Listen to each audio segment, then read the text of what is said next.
Hi everyone, good morning. I'm Aishwarya and I'm thrilled to be here today with my awesome teammates Shreya, Abrar, and Olisa. On behalf of all of us, thanks for joining. Let's be real. Most of us have seen how tough it can be when team members leave suddenly or have to call in sick repeatedly. It can really shake things up, right? From your team's mood to your company's results, everything. But here's what's exciting. We believe psychology can offer practical answers. We'll be sharing how the science behind the human behavior can actually help organizations like yours to keep people happy, motivated, and present. As we go on, each one of us will guide you towards a different piece of this puzzle. Starting now by exploring the basics of work psychology. And so let's get right into it what this really means and why it matters to you. So, first thing first, what is work psychology? At its heart, it's about understanding exactly why people act the way they do at the work. Like, it's just a theory in a textbook. It's practical. It's not just a theory in the textbook, it's practical, real world science drawn out of psychology, biology, and social interactions, and even how we develop over time. Think of it as like a toolkit. Imagine HRs and manager teams, everyone not just guessing, but using research, expert advisors, and real data from their workplaces. So it would be great, right? This that way, when you make changes like updating hiring processes or creating better work environment, they actually work. We go beyond just fixing problems on the surface. We get to the core what drives people to love and sometimes leave their jobs. And this really sets the stage because if we want to address turnover and absenteeism, we first need to understand what makes people stick around.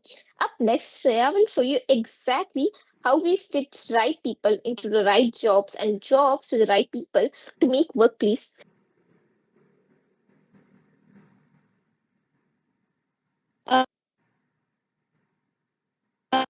Now, when it comes to really cutting down on turnover or absenteeism, there are two ways to look at the problem, and we don't. First, there's what we call fit person to job or FPG.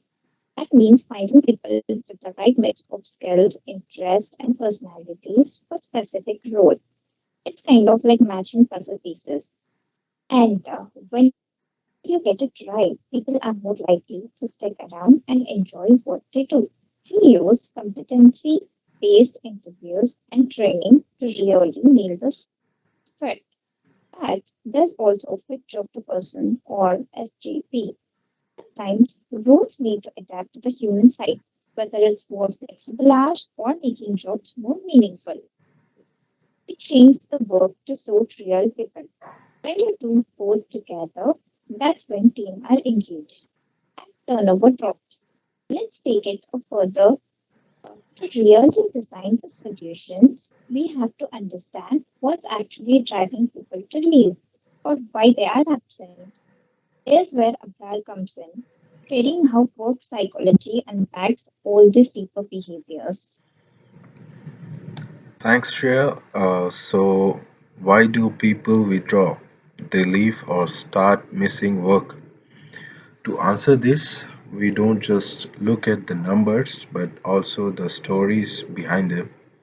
Work physiology brings in serves and statistics, but also chats, observation, and real life visions. This helps us to see the bigger pictures. For example, biology shows how poor conditions affect health. Cognitive physiology uncovers how discomfort affects performance, while developmental, social, and personality physiology adds insight about age, teamwork, and individual quirks. Uh, Withdraw isn't just a HR label, it's complex and influenced by so many things from leadership style to the way work is designed. And next, Olisa will take us even deeper, looking right into the mind of an employer with a powerful model that explains exactly why someone choose to stay or leave. Olisa. All right, thank you, Abrar. Now let's talk about what actually happened in the minds of employees before they leave or call it in sick. There is this brilliant framework, the theory of planned behavior, that helps us map it out. It boils down to three things. First, attitude, how your team feels about their work, whether it's worth staying. Second, the social pressure on us. If colleagues are leaving, it often creates a ripple effect. And third, perceived control. If they feel confident, they could make a change or they are stuck. These factors build up and shape their intentions, which then turn into real decisions, like resigning or not showing up at work. If we understand where things go wrong, we can intervene, adjust the right stage. But how do we turn this insight into real action? Why are we returning next to work to walk through the step we take at school site to solve workplace psychology with Laura? Maya, Thanks, Elisa. Now let's bring it all together.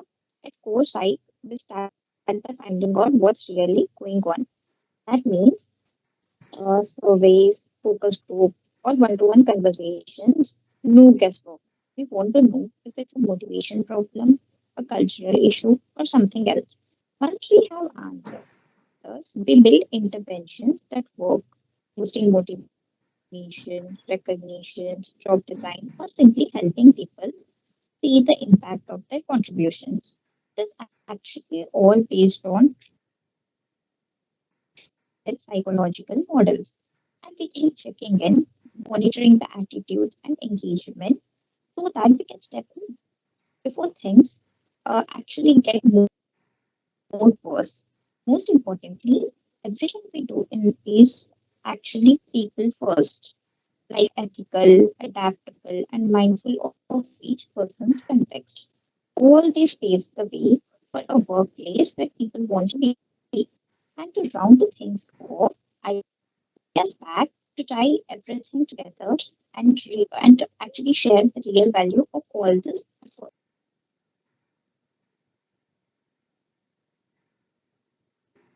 Thank you so much, Shreya. So, what do you think? What's your big takeaway? Staff turnover or absenteeism aren't just the HR headaches, they are rooted in how people feel, think, and interact at work. Psychology gives you the tools to boost engagement, build trust, and create workplaces worth coming back to.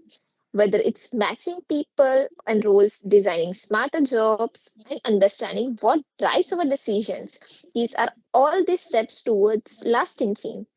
And mainly, at Core Consulting, we are here to make that journey possible. We will try our best to turning complexity into clarity and challenges into opportunities. And thank you. So yeah, here we go. Thank you so much for your attention. And please feel free to ask if you have any questions. Thank you so much, guys.